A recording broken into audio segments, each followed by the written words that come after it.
Bonjour et bienvenue sur Fréquence Libre pour le premier épisode de la série Une émission, un métier. Je suis Alexis et aujourd'hui je serai accompagné de Idriss, mais aussi de notre invité du jour, Monsieur Eldandachi Ahmed, le CEO de Microsoft Qatar. Bonjour Monsieur Eldandachi, merci d'avoir accepté notre invitation. Bonjour, avec plaisir, je suis très ravi d'être là. Première question. Monsieur Eldandachi, vous avez pris vos fonctions de directeur général de la branche qatari de Microsoft le 1er juillet 2025. Avant cette promotion, quel était votre poste, dans quelle entreprise et dans quel pays? Alors, j'étais toujours chez Microsoft, ça fait 22 ans que je suis chez Microsoft, et avant ce poste-là, j'étais directeur commercial pour la branche entreprise pour la région du Moyen-Orient et le Golfe. Quand et comment cette proposition de poste vous est parvenue? Alors, c'était très intéressant parce que nous, tous les ans, il y a des changements dans la division Microsoft dans la région.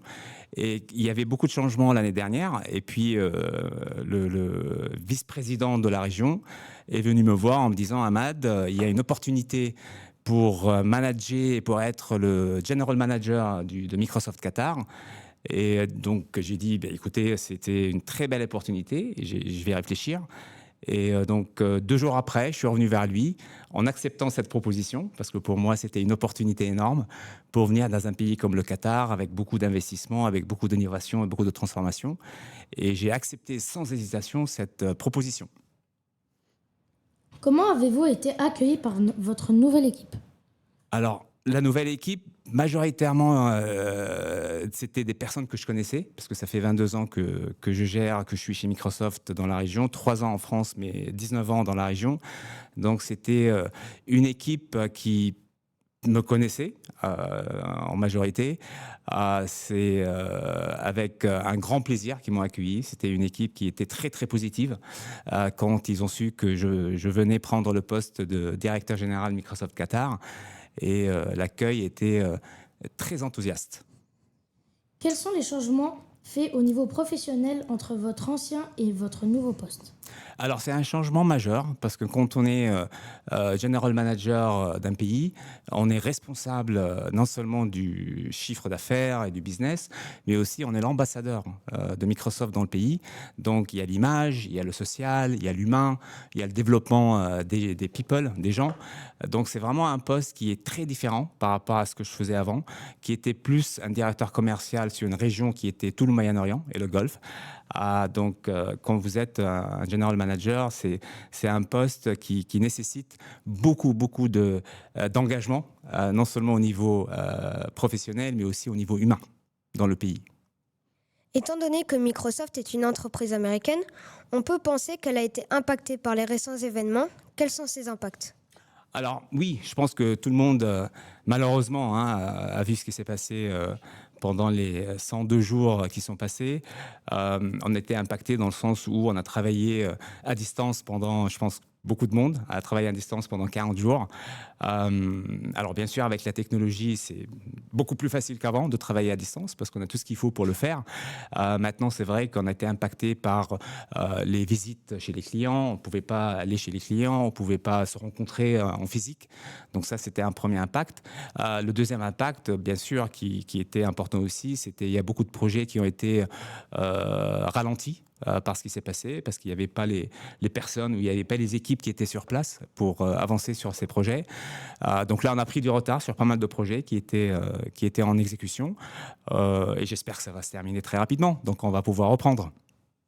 Ce poste de directeur général de la branche qatari de Microsoft est déjà un poste haut placé chez Microsoft. Après ces 2 décennies chez Microsoft, est-ce le sommet de vos objectifs en termes de carrière ou visez encore plus haut comme le poste actuel de votre prédécesseur? Alors, avec mon prédécesseur, on est maintenant dans la même équipe. Donc, mon prédécesseur a pris le poste dans la région, Moyen-Orient et Afrique, secteur public. Moi, j'ai pris le poste, donc on est dans la même équipe et on reporte à la même personne. Maintenant, il faut toujours viser plus haut. Bien sûr, il ne faut jamais s'arrêter. Chez Microsoft, le plus intéressant, c'est qu'il y a toujours des opportunités pour avancer dans sa carrière. Et après le Qatar, il y aura toujours des opportunités pour moi pour ou bien être un general manager pour un autre pays, ou bien reprendre une position au niveau headquarter pour gérer une région ou un autre. Donc pour moi, bien sûr, il y a toujours une possibilité de carrière professionnelle à avancer chez Microsoft. Avant de vous lancer sur Microsoft et l'informatique, aviez-vous d'autres idées en tête? Oui, quand j'étais jeune, quand j'avais peut-être votre âge, 12-13 ans, je voulais être un basketteur professionnel. J'adorais le basket. Je faisais du basket de rue au Liban tous les jours. Et je voulais être un basketteur professionnel et jouer aux États-Unis. Donc c'était un rêve. Maintenant, j'espère que mon fils va le réaliser pour moi. Qu'est-ce qui vous a donné envie de vous lancer dans ce domaine? Alors, ce qui m'a... Bon, c'est une très bonne question. Moi, je suis parti du Liban, j'avais 16 ans. Je suis parti en France, je suis arrivé en France et j'étais inscrit à l'université de Dijon, en Bourgogne. Et donc, j'ai fait une licence informatique, j'ai fait une maîtrise informatique. À l'époque, l'informatique venait de commencer, c'était en 92. Donc, c'était vraiment le début de l'informatique à l'époque. Il n'y avait pas le laptop qu'il y a aujourd'hui, il n'y avait pas les mobiles, les téléphones cellulaires que vous avez aujourd'hui. Et donc l'informatique, c'était très nouveau et c'était quelque chose qui passionnait beaucoup de monde. Et donc ça m'a passionné aussi de se lancer dans ce monde nouveau. Donc j'ai fait une licence maîtrise informatique et après je me suis spécialisé, alors si vous ne le croyez pas, dans l'intelligence artificielle. À l'époque, en 96, déjà l'intelligence artificielle était là, je me suis spécialisé, j'étais peut-être un peu visionnaire sur ce qui va se passer dans le futur. Mais bon, c'est pas la même intelligence artificielle qu'on voit aujourd'hui, c'était avec de la programmation et du développement, mais c'était vraiment la curiosité de découvrir quelque chose de nouveau. Et justement, cette spécialisation dans l'intelligence artificielle, c'était quelque chose de nouveau. Et donc, voilà, je me suis lancé dedans et ça m'a réussi. Qu'est-ce qui vous passionne le plus dans votre travail chez Microsoft? Les people, les gens, l'humain. Ce qui me passionne le plus chez Microsoft, c'est les relations humaines.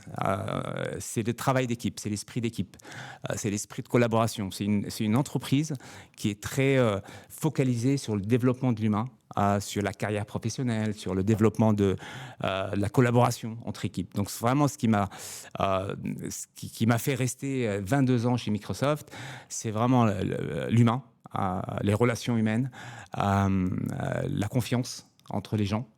Ce qu'on appelle l'empowerment, la possibilité de donner aussi la possibilité aux personnes d'oser, de risquer des choses, de prendre des risques, même de parfois pas forcément réussir dans tout ce qu'on fait, mais vraiment de prendre des risques. Et ça m'a donné beaucoup l'envie de continuer dans la boîte et aussi de développer des équipes qui peuvent prendre des risques, oser des choses et innover avec beaucoup des technologies que nous ramenons aujourd'hui sur le marché. Quel est le projet le plus intéressant sur lequel vous travaillez actuellement? Alors, on travaille sur pas mal de projets d'intelligence artificielle. Vous savez, aujourd'hui, c'est le monde des agents. On appelle, je ne sais pas si vous suivez un petit peu les agents dans l'intelligence artificielle. C'est le développement des agents pour automatiser beaucoup de processus qui sont actuellement dans le monde de l'entreprise. Donc, on travaille beaucoup aujourd'hui avec, surtout que le sport, c'est quelque chose qui me passionne, surtout le basket. Et comme la Coupe du Monde de basket vient au Qatar en septembre 2027, donc on travaille avec la fédération de basketball de Qatar pour développer une application qui va pouvoir être une sorte de super app pour tous les supporters de basket, pour pouvoir accéder à tous les matchs en direct, pour avoir accès à tous les résultats. Donc on développe avec eux une application qui va être la super application basketball pour la Coupe du Monde en 2027. Et ça, c'est quelque chose qui me passionne. Dans le communiqué publié par Microsoft pour annoncer votre arrivée au poste, vous parlez de perturber l'héritage de votre prédécesseur, Lana Khalaf. Que voulez-vous dire par là? Perturber. Je n'ai pas dit perpétuer, ouais, parce que perturber l'héritage, au contraire, je ne vais pas perturber son héritage. Je vais en fait, mon prédécesseur, elle était là depuis beaucoup d'années. Elle était là depuis 15 ans au Qatar. Et donc, du coup, quand je suis arrivé ici, c'est vrai que c'était très important quand même de poursuivre quand même le succès que ma prédécesseur a réalisé au Qatar. Et c'était important de faire ça dans la continuité. et ne pas casser ce momentum qu'il y avait au pays avec Microsoft. Donc c'était très important pour moi de s'aligner avec ma prédécesseur sur l'exécution, sur la transformation, sur les people. Et c'est pour ça, pour moi, c'était primordial de s'aligner et de collaborer avec elle pour pouvoir donner l'image, la vraie image de Microsoft comme une équipe unique. On appelle ça le One Microsoft, pour justement montrer la valeur et l'exécution avec nos clients. Comment Microsoft s'aligne-t-il sur le Qatar National Vision 2030? Alors, ça, c'est une très bonne question, parce que le Qatar National Vision 2030, c'est bien sûr la priorité du Qatar, qui vient de l'émir et qui est aujourd'hui amplifiée avec toutes les entités gouvernementales et commerciales au Qatar. Il y a 4 piliers dans cette, je ne sais pas si vous connaissez la Qatar National Vision 2030, il y a 4 piliers. Il y a l'humain, il y a le social, il y a l'économie et puis il y a le digital. D'accord. Donc nous, on est sur les 4 piliers, bien sûr dans l'humain, parce qu'on développe beaucoup cette partie de skilling sur la transformation, sur les technologies avec les Qataris, pour vraiment les former sur les technologies et les innovations. La partie sociale, on fait beaucoup de l'impact sur le social, on investit énormément sur le social au Qatar. Sur l'environnemental, bien sûr aussi, c'est quelque chose qui, pour Microsoft, très important. Par exemple, les énergies renouvelables. Tous nos data centers vont être basés sur l'énergie renouvelable. Et le côté digital, bien sûr, c'est la base de ce qu'on fait. C'est le pilier de la transformation digitale aujourd'hui au Qatar, avec toutes les technologies et les centres de données qu'on ramène au Qatar pour justement aider les clients à amener cette transformation digitale au cœur de leur métier. Dans le communiqué, vous parlez aussi du potentiel du cloud et de l'IA afin de façonner un avenir plus inclusif, innovant et durable.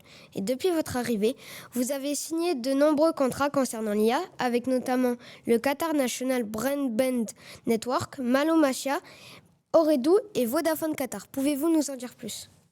Vous êtes bien renseigné sur les références de nos clients. Ça, c'est Copilot, ça, qui vous a donné ça. Non, c'est pas Copilot.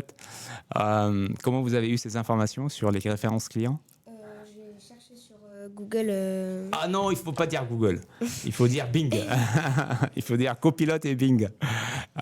Non, mais vous avez raison. On a beaucoup de références clients aujourd'hui dans tout ce qui est intelligence artificielle. Là, vous avez nommé 4, mais il y en a beaucoup plus. Il y en a une centaine de références clients avec lesquels on travaille sur le développement de l'intelligence artificielle, de Copilot. Donc, Ooredoo, Vodafone, c'est les telcos. Vous connaissez les 2 telcos. Donc, on travaille beaucoup avec ces opérateurs télécoms pour justement les aider à transformer. Parce qu'en général, les opérateurs télécoms, ils sont très conservateurs sur la technologie, sur la transformation. Donc, on les aide justement avec Copilot, par exemple, avec les agents de l'intelligence artificielle, avec Microsoft 365, avec Teams, avec tous les outils de collaboration Workspace, pour justement les amener à se transformer et améliorer leur opérationnel de tous les jours et améliorer la satisfaction aussi de leurs clients et aussi à les aider à augmenter leurs revenus. Parce que l'idée, à la fin, c'est comment l'IA peut nous aider à générer de nouveaux revenus. Donc, on les aide sur ces piliers-là, avec UNBN, bien sûr, aussi. Et vous avez cité le 4e qui était... Qatar National Broadband Network et Malomatia. Alors, Malomatia, c'est un partenaire. Malomatia, c'est un partenaire avec lequel on travaille sur le gouvernement MCIT et sur les autres entités gouvernementales pour déployer nos solutions. Donc, Malomatia, ils ont des équipes qui ont l'expertise pour déployer les solutions Microsoft chez nos clients. Vous venez de le dire, et on peut le voir sur les dernières activités de Microsoft au Qatar. Vous êtes en étroite collaboration avec l'État qatari, avec par exemple la plateforme AI Agent Factory, le programme GovAI ou encore le Digital Inclusion Index. Pourriez-vous nous expliquer comment ces accords récents aident l'État ? Vous êtes super bien renseigné. Ça, c'est très récent, le GovAI, qu'on a signé justement avec le gouvernement du Qatar via MCIT, donc le ministère de la Communication, de l'Information et de Technologie. Alors, ça, c'est très important comme accord. Pourquoi ? Parce que l'IA, c'est très bien, mais il faut le gouverner, il faut le contrôler. il faut le sécuriser. Sinon, vous savez, ça peut partir dans tous les sens. Et si on ne le contrôle pas, et je pense à l'école aussi, vous le voyez, il faut vraiment contrôler la façon dont on utilise l'intelligence artificielle. Il y a la partie éthique, il y a la partie responsabilité aussi.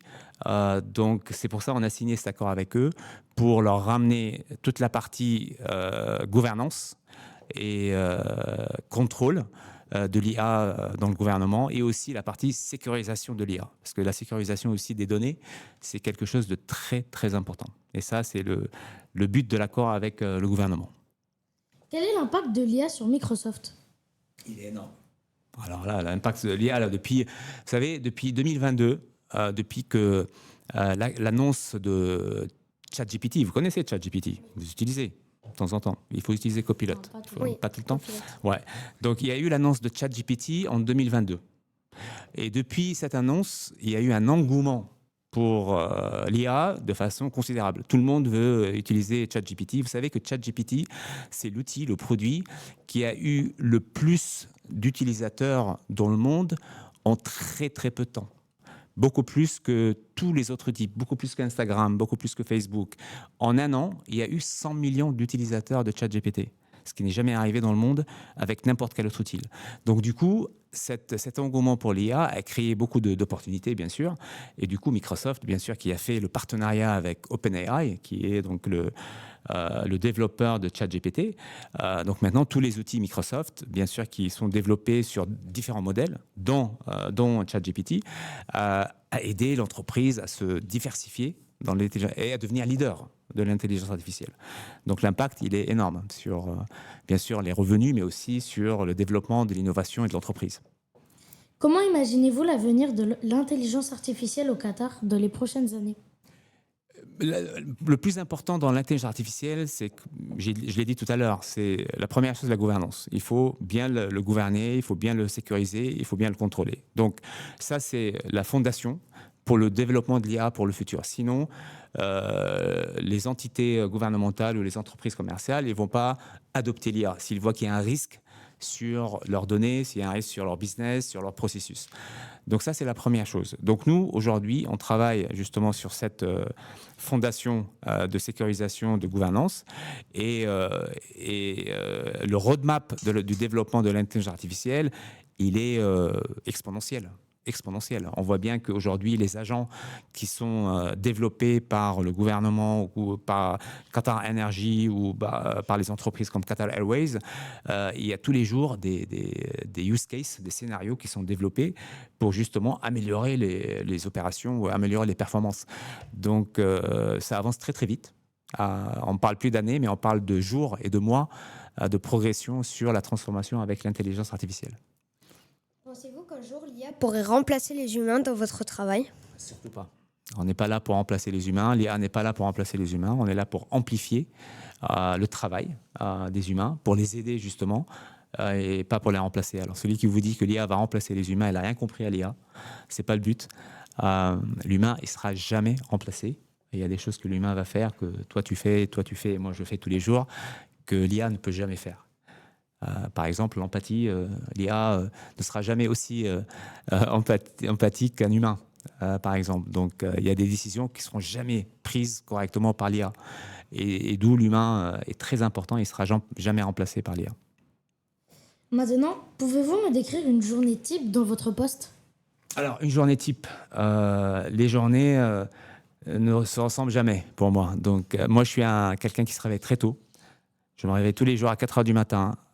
Je fais ma prière, après je fais au sport, je suis très discipliné sur ma session de sport le matin, je finis à 6h30, je vais au travail, je suis en général, si je n'ai pas de meeting le matin, à 8h du matin, 8h15, je suis au bureau. Alors ça dépend les jours. Moi je suis très dans l'excellence dans l'exécution. Vous savez, on dit que ce que nous faisons, c'est ce qui nous définit et ce que nous répétons aussi.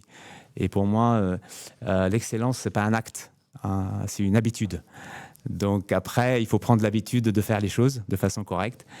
Pour moi, le plus important, c'est mon équipe, c'est les people. Donc je passe beaucoup de temps avec mes équipes. je les écoute beaucoup. Il faut beaucoup écouter. Quand vous êtes un leader, quand vous êtes un manager, il faut plus écouter que parler. Parce qu'on a tendance plus à parler qu'à écouter. J'écoute beaucoup les équipes, j'écoute beaucoup le feedback, j'écoute beaucoup les clients, je visite beaucoup les clients. Je suis très obsédé par visiter les clients et par les écouter, par entendre le feedback de nos clients. Et puis, mon travail aussi, c'est de s'assurer que, premièrement, il y a la croissance, parce qu'on est là quand même comme une entité commerciale, donc il faut ramener du business. Donc la croissance du business, pour moi, c'est très important. La satisfaction de nos clients, pour moi, c'est la première priorité, mais c'est aussi important que la première. Et troisième pilier, c'est people, c'est les équipes, et être sûr que tout le monde travaille avec un seul objectif, une priorité, avec du One Microsoft. C'est la fin du premier volet, une émission, un métier, avec Monsieur Eldandachi. Merci encore d'avoir accepté notre invitation, ce fut un plaisir et je suis sûre que ce fut de même pour nos auditeurs. Vous aurez la chance de découvrir un autre métier très bientôt. Vous pouvez nous retrouver sur nos différents réseaux. Et on se quitte comme d'habitude en musique avec A Virtual Friends de Paris la nuit. Au revoir.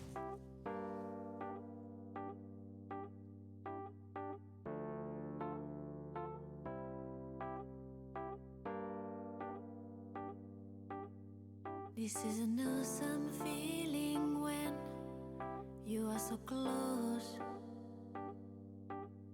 The emptiness just flies away. You console all. If we could stop the time right now, we feel the night is upon us. We fall in you.